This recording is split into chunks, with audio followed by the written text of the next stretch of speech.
আসসালামু আলাইকুম রহমতুল্লাহ। আজকের ক্লাসে আমরা ফাইন্যান্সের গুরুত্বপূর্ণ একটি অধ্যায় 2 নম্বর অধ্যায়টি শিখব। এই অধ্যায়টার নাম হলো শর্ট টার্ম ফাইন্যান্সিং, যার আরেকটা নাম হলো কারেন্ট লাইবিলিটি। ব্যবস্থাপনা বিভাগ 2য় বর্ষে প্রিন্সিপাল অফ ফাইন্যান্সে 12 নম্বর অধ্যায়তে কারেন্ট লাইবিলিটি দেওয়া হয়েছে। এই অধ্যায়টা নাম চেঞ্জ করা হয়েছে। তো চলুন আমরা এই অধ্যায়ের ফর্মেট অনুযায়ী অঙ্ক শিখে আসি। সিলেবাসে শর্ট টার্ম ফাইন্যান্সিংয়ের যে টপিকসগুলো দেওয়া হয়েছে তাতে স্বল্পমেয়াদী টোটাল মিলে 5টা ফরম্যাটে ভাগ করা হয়। তো প্রস্তের ধরন অনুযায়ী আরেকটা ফরম্যাট বাড়ানো হয়েছে, টোটাল মিলে 6টা ফরম্যাট দেওয়া হয়েছে। স্বল্পমেয়াদী অর্থায়নের যে সোর্সগুলো আছে, উৎসগুলো আছে, এখানে টোটাল মিলে 5টা উৎস আছে। 5টা উৎস থেকে আমরা স্বল্পমেয়াদী অর্থ আনয়ন করতে পারি। 1 দিন থেকে 1 বছরের মধ্যে পরিশোধযোগ্য দায়গুলিকে স্বল্পমেয়াদী দায় বলা হয়। তো অল্প সময়ের জন্য কোম্পানি লোন নিয়ে অর্থ আনয়ন করে তার প্রয়োজন মেটাতে পারে। যেমন এখানে ট্রেড ক্রেডিট, ব্যবসায়ী ঋণ। তো কোম্পানির ব্যবসায়ী ঋণের উপরে যে ব্যয়টা হয় এটাকে বলা হয় কস্ট অফ ট্রেড ক্রেডিট।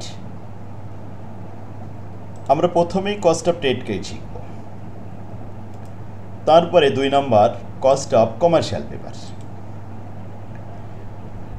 বাণিজ্যিক ঋণপত্রে যে ব্যয়টা আসে, বাণিজ্যিক ঋণপত্র বিক্রি করেও কিন্তু অর্থ আনয়ন করা হয় কোম্পানির জন্য। তারপরে সিরিয়ালে 3 নম্বরে আসবে cost of bank loan. Bank বিভিন্ন মেয়াদে লোন দিয়ে থাকে ব্যবসায়ীদেরকে, তার মধ্যে স্বল্প মেয়াদে যেটা দেয় 1 বছরের কম সময়ের জন্য, 1 বছরের মধ্যে পরিশোধযোগ্য ঋণ, এইগুলো স্বল্প মেয়াদী। এর আবার 4টা বেসিস আছে, আলাদাভাবে দেখাবো সেটা। নেক্সট 4 নম্বরে আমরা শিখব account receivable. Account receivable note receivable বন্ধক রেখে বা ভাঙায়ে ব্যাংক থেকে লোন নেওয়া যায়। এটা কোম্পানির এখানে একটু ব্যয় হয়, সেটা কস্ট অফ অ্যাকাউন্ট রিসিভেবল দেখানো হবে। এরপরে ইনভেন্টরি ফাইন্যান্সিং। কোম্পানির অবিকৃত যে সমস্ত মজুদ পণ্য থাকে, এই মজুদ পণ্য বন্ধক রেখে ব্যাংকের থেকে লোন নেওয়া যায়। সেই লোনের উপরে যে ব্যয়টা হয় এটাকে বলা হয় ইনভেন্টরি ফাইন্যান্স। নেক্সট আসেন মিক্স বেসিস। প্রশ্ন বি পার্ট আর সি পার্ট। বি পার্টে ছোট প্রশ্ন আসে স্পেসিফিকভাবে ফরম্যাট 1, 2, 3, 4 এর মধ্যে। আর যখন একসাথে 2টা, 3টা বা 4টা ফরম্যাট থেকে একত্রে একসাথে আসে মিক্স অবস্থায়, তখন আমরা সেটা সি পার্টে 10 মার্কের অঙ্ক হয়। তো সেই 10 মার্কের অঙ্ক মূলত 6 নম্বর ফরম্যাট থেকে আসে। শিক্ষার্থী বন্ধুরা, এখন আসুন আমরা ধারাবাহিকভাবে 1 থেকে 6 পর্যন্ত দেখব। ফাইন্যান্স খুবই সহজ। আপনারা এতদিন পর্যন্ত যারা বিভিন্ন জায়গায় দৌড়াদৌড়ি করে ফাইন্যান্স শিখতে পারেননি, আমার চ্যানেলে আসুন, সাবস্ক্রাইব করে রাখুন আর আমাকে সবসময় ফলো করুন। আমার বইটা ফরম্যাট আকারে খুব সুন্দরভাবে সাজানো গোছানো আছে। যারা বইটা নিতে চান 1 টাকাও অ্যাডভান্স করা লাগবে না, সুলভ মূল্যে ক্যাশ অন ডেলিভারিতে আপনি বই নিতে পারবেন। আজই যোগাযোগ করুন, স্ক্রিনে যে নাম্বারটি দেওয়া আছে, এখানে হোয়াটসঅ্যাপ চালু আছে, মেসেজ করে নাম ঠিকানা দিবেন অথবা সরাসরি কল দিবেন, আপনার বই পৌঁছে যাবে। আর যারা অনলাইনে ক্লাস করতে চান তারা যোগাযোগ করুন, খুব অল্প খরচে আপনি কোর্স শেষ করতে পারবেন। সারা বছর পড়বেন, অল্প টাকায়, বই কেনা লাগবে না, বই ফ্রি। আসুন আমরা 1 নম্বর ফরম্যাট দেখি, কস্ট অফ ট্রেড ক্রেডিট। এটা 2টা সিস্টেমে করা হয়। KTC cost of trade credit মূলত APR system, annual percentage of rate, আর PPR system, periodical percentage of rate, আর EIR system, effective interest rate. EIR এর আরেকটা নাম হলো ইএআর, ইফেক্টিভ অ্যানুয়াল রেট। এখন এপিআর সিস্টেম যখন করব তখন carry discount divided by 100 minus carry discount প্রথম অংশ ইন্টু 360, 360 দিনে বছর, এর জন্য 360 এখানে লিখতে হবে, divided by credit period minus discount period into 100।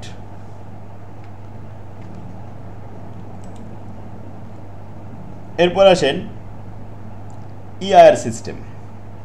ব্র্যাকেটের মধ্যে 1 plus I to the power M, এমটা পাওয়ার আকারে আছে।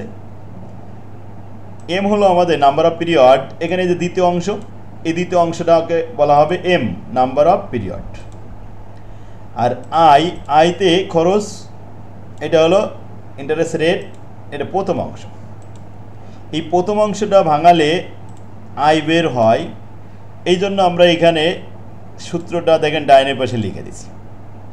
আর দ্বিতীয় অংশটা ভাঙাতে পারলে এম বের হবে, number of period in a year. এক বছরে কয়টা পিরিয়ড, 5টা 10টা 12টা পিরিয়ড হতে পারে, এটা আর কি যে এম এর মান পাওয়ার আকারে থাকবে, এটা হচ্ছে ইফেক্টিভ ইন্টারেস্ট রেট। সূত্রটা আমরা দেখলাম, এই সূত্রটা আরও ক্লিয়ার করে বুঝতে পারবেন। এখন আমরা অঙ্ক করাবো, অঙ্ক করার সময় ক্লিয়ার হয়ে যাবে। আর যদি কোনো সমস্যা থাকে তাহলে কমেন্ট করবেন, কমেন্টে জানতে চাইবেন আপনার কোনো সমস্যা হলে, সেটা আমি ভয়েস দিয়ে আবার রিপ্লাই দিয়ে দেবো। তাহলে 1 নম্বর ফরম্যাটে চলে আসি আমরা। Cost of trade credit problem নম্বর 1 দেখুন। সবাই আমার বইটা বের করুন, যাদের কাছে বই নেই তারা বইটা দ্রুত সংগ্রহ করার জন্য কল দিবেন। Compute the cost of trade credit under APR system and effective interest rate EIR system of not taking discount from the following term. এখানে 4টা অঙ্ক দেওয়া হয়েছে। প্রথম 1 নম্বরে 1/10 n/40। 1/10 এটা অর্থ বোঝানো হয়েছে ক্রয়ের তারিখ হইতে 10 দিনের ভিতরে টাকা পরিশোধ করতে পারলে 1% ছাড় পাওয়া যাবে। আর যদি আমরা 10 দিনের ভিতরে না দিতে পারি তাহলে আমরা ছাড় পাবো না, তবে সর্বোচ্চ বকেয়া সীমানা n/40 40 দিন। এখানে ডিসকাউন্ট পিরিয়ড হলো 10 দিন আর ক্রেডিট পিরিয়ড হলো 40 দিন আর ডিসকাউন্ট রেট হলো 1%। এই 3টা আইটেম দিয়ে আমাদের কিন্তু অঙ্ক হয়ে যাবে, কারণ সূত্রের ভিতরে আমাদের 3টা আইটেম দরকার হয়। দেখুন একটা সূত্র, কস্ট অফ ট্রেড ক্রেডিট আমরা জানি carry discount rate divided by 100 minus carry discount rate. একটা অংশ ক্যারি ডিসকাউন্ট রেট, যেমন এই প্রথম অঙ্কে 1%, ওইটাই হলো ক্যারি ডিসকাউন্ট রেট। দ্বিতীয় অংশে 360, এটা তো সূত্রের credit period minus discount period, এই হলো ক্রেডিট পিরিয়ড 40 দিন আর ডিসকাউন্ট পিরিয়ড হলো 10 দিন, ব্যাস, ইন্টু 100, এটা হলো সূত্রের। তাহলে একটা অঙ্কে এই সূত্রের মধ্যে 3টা অংশ দরকার, 3টা অংশই তো আমরা পেয়ে গেছি।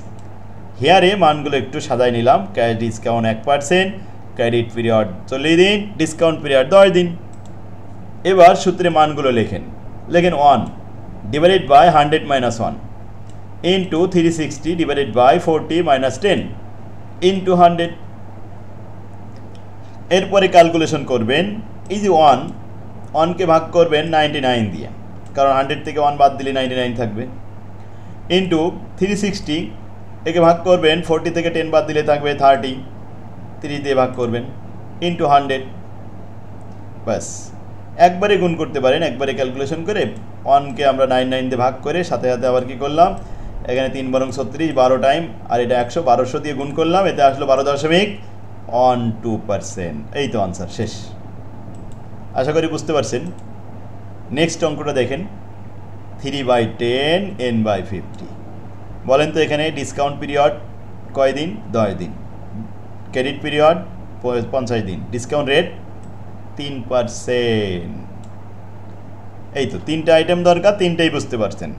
তো লিখলাম এখানে ডিসকাউন্ট রেট 3%, ক্রেডিট পিরিয়ড 50 দিন, ডিসকাউন্ট পিরিয়ড 10 দিন।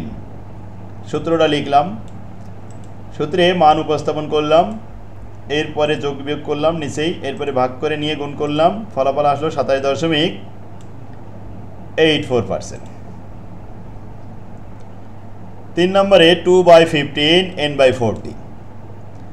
এই অঙ্কে আছে ডিসকাউন্ট রেট 2%, ডিসকাউন্ট পিরিয়ড 15 দিন, ক্রেডিট পিরিয়ড 40 দিন। হেয়ারে মানগুলো একটু সাজাই নিলাম আগে। এরপরে সূত্র তো একটাই, এপিআর সিস্টেমের সূত্রটা লিখলাম, মানগুলো বসিয়ে ক্যালকুলেশন তো পারবেন, 29.39% আনসার আসলো। Next 4 number 3/15 n/EOM, end of month. আমরা জানি মাসের শেষ দিন হয় 30 দিনে, তাহলে ক্রেডিট পিরিয়ড 30 দিন, ডিসকাউন্ট পিরিয়ড 15 দিন, discount rate 3%, discount rate 3%, discount period 15 দিন, ক্রেডিট পিরিয়ড 30 দিন। মানগুলো হেয়ারে 3টে মান আগে সাজাই নিলাম। এবার সূত্রে মানগুলো বসে পোস্টিং দিয়ে ক্যালকুলেশন করলাম, ফলাফল আসলো 74.23%। তাহলে 4টা এপিআর সিস্টেমে কেটিসি আমাদের কমপ্লিট। এই অঙ্কে আমাদের 2টা প্রশ্ন করেছিল, যে cost of trade credit under APR system and effective interest rate EIR system, আরেকটা সিস্টেম বাকি আছে। তাহলে প্রত্যেকটা আমরা ইআইআর করব এখন। তো 2 নম্বর এখানে B number requirement, calculation of cost of trade credit under EIR system. প্রথম অঙ্ক 1/10 n/40। এখন সূত্রটা লেখেন 1 + i to the power m, m মানে number of period in a year, এক বছরে কয়টা পিরিয়ড সেটা বের হবে, -1 × 100। হিয়ারে আমরা জানি আয়ের মান হয় প্রথম অংশ, তাহলে প্রথম অংশ হলো ডিসকাউন্ট রেট 1% ডিভাইডেড বাই 100 - 1, তার মানে 99। 1কে 99 দিয়ে ভাগ করলে ক্যালকুলেটারে মান দেয় 0.01010101 অনেকগুলো। তো আমি এখানে 5টা নিলাম, আপনি 6টাও নিতে পারেন। আচ্ছা, এরপরে এম নাম্বার অফ পিরিয়ড হলো দ্বিতীয় অংশ। এই সূত্রের দ্বিতীয় অংশ 360 divided by credit period minus discount period, এতে আসলো 12 টাইম, 12 বার। এম এর মান 12, পাওয়ার 12 দিলাম, পাওয়ার করে সেখান থেকে 1 বাদ দিয়ে দিলাম, দিয়ে 12.82%। ইআইআর সিস্টেমে মান বেড়ে আসলো 12.82%। ইফেক্টিভ ইন্টারেস্ট রেট একটু রেটটা বেড়ে যায়, বৃদ্ধি পায় বেশি। যেমন আপনি যদি দেখেন এপিআর সিস্টেমে প্রথম অঙ্কটা হয়েছিল 12.12%, অথচ ইআইআর সিস্টেমে 12.82%, একটু বড় হয়েছে, প্রকৃত সুদের হার একটু বাড়ে। 2 নম্বর অঙ্ক দেখেন 3/10 n/50। তাহলে ইআইআর যদি আমরা করি, সূত্র লিখলাম 1 + i to the power m - 1 × 100। আয়ের মান বের করলাম, 3%কে 97 দিয়ে ভাগ করলে 0.030928, আর এম এর মান 360 ডিভাইডেড বাই 40 ভাগ করলে আসবে 9 টাইম। ক্যালকুলেশন করলাম, 9 দিয়ে পাওয়ার দিলাম, তারপরে 1 বাদ দিয়ে দিলাম, 31.54%। আনসার শেষ। 3 নম্বরে 2/15 n/40। হিয়ারে আয়ের মান বের করলাম, এম এর মান বের করলাম, এখন ক্যালকুলেশন করতেছি। এম এর মান পাওয়ারটা দিয়ে দিলাম, ফলাফল আসলো 33.76%। 4 নম্বর 3/15 n/EOM।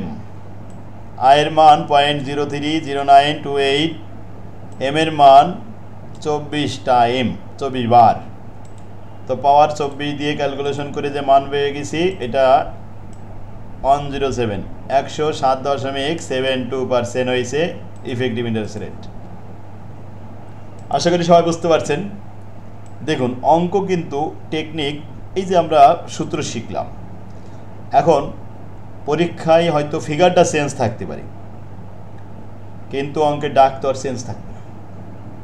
Calculate the cost of trade credit APR system EIR system, figure change হতে পারে, নাম চেঞ্জ হতে পারে, কিন্তু সিস্টেম তো এটাই থাকবে। আশা করি সবাই পারবে। আগামী ক্লাসে আমরা এরপরে অঙ্কটা করব না, আজকে আমি এখানে আরও কিছু অঙ্ক দেখাই দিই। আগামী ক্লাসে আমরা 2 নম্বর ফর্মেটটা দেখাতে পারবো। তাহলে 2 নম্বর প্রবলেমে চলে আসেন। Calculate the annual cost of forgoing a cash discount 2% offer for payment within the 20 days। যদি আমরা 20 দিনের ভিতরে পরিশোধ করতে পারি, তাহলে আমাদেরকে অফার দেওয়া হয়েছে 2% ছাড় দেওয়া হবে। আর যদি না পরিশোধ করতে পারি, তাহলে নর্মালি পে আফটার 40 days। আমাদেরকে 40 দিনের ভিতরে পরিশোধ করতে হবে n/40, 2/20 n/40। Discount rate 2%, discount period 20 দিন, ক্রেডিট পিরিয়ড 40 দিন। মানগুলো বসিয়ে সূত্রে ফলাফল আসলো এখানে 36.73%। আনসার শেষ।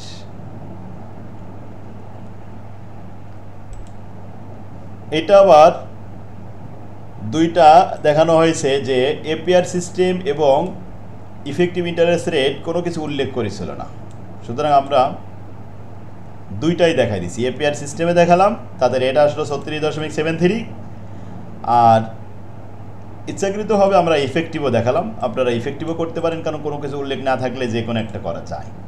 আমি দুইটাই দেখাইছি ছাত্রদের শেখানোর উদ্দেশ্যে। 1 plus I to the power m minus 1 into 100। হিয়ারে আয়ের মান বের করলাম প্রথম অংশ, এই 2কে 98 দিয়ে ভাগ করলে আসে পয়েন্ট 020408163। তো সেটা আমি এখানে লিখলাম। আর দ্বিতীয় অংশ 360কে 20 দ্বারা ভাগ করিলে 18 টাইম, এই যে 18 বার, পাওয়ার হলো 18। তো 1.02040816 এর পাওয়ার 18 পাওয়ার দিলে যা আসে সেখান থেকে 1 বাদ দিয়ে 100 দিয়ে গুণ করলে 43.86%।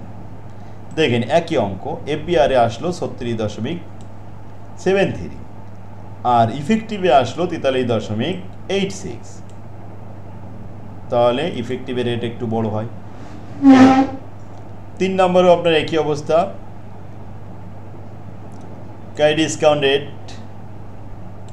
ডিসকাউন্ট রেট এখানে 3%, ডিসকাউন্ট পিরিয়ড 15 দিন, ক্রেডিট পিরিয়ড 30 দিন। এই তো এপিআর সিস্টেমে 74.23%। এগুলো পারবেন। এছাড়াও আরও অঙ্ক আছে। তো আপনার এই পর্যন্তই। আজকে আমরা 1 নম্বর ফরম্যাট শিখলাম। এখন এইগুলো প্র্যাকটিস করেন। আগামী ক্লাসে আমরা 2 নম্বর ফরম্যাট শিখব, কস্ট অফ কমার্শিয়াল পেপার। তো আগামী ক্লাস দেখার জন্য আপনাদের আহ্বান রইল। আর ভিডিওটা আপনারা শেয়ার করে টাইমলাইনে রেখে দিন। পরীক্ষা দিতে যাবেন তার আগে এগুলো একবার করে প্র্যাকটিস করবেন। যদি আপনার কাছে অন্য আবিজাবি বই থাকে যেগুলো শিখতে আপনার অসুবিধা হচ্ছে, তাহলে সুলভ মূল্যে আমাদের কাছ থেকে বই এখনও নিতে পারেন। সেই ভালো যার সব ভালো যার, টাকাটাই বড় কথা না। অল্প কয় টাকা খরচ করলে যদি আপনি একটা ভালো রেজাল্ট করতে পারেন, সেইটা আপনার ক্যারিয়ারে অনেক কিছু। আজকের 1000 টাকা এক সময় হয়তো 1 লাখ টাকার কাজ করবে। তাই অবহেলা করে স্ক্রিনে যে নাম্বারটি দেখতে পাচ্ছেন, এই নাম্বারে হোয়াটসঅ্যাপ চালু আছে, আমার সাথে যোগাযোগ করুন। আমার তৌফিকুল্লাহ বিল্লাহ। আসসালামু আলাইকুম।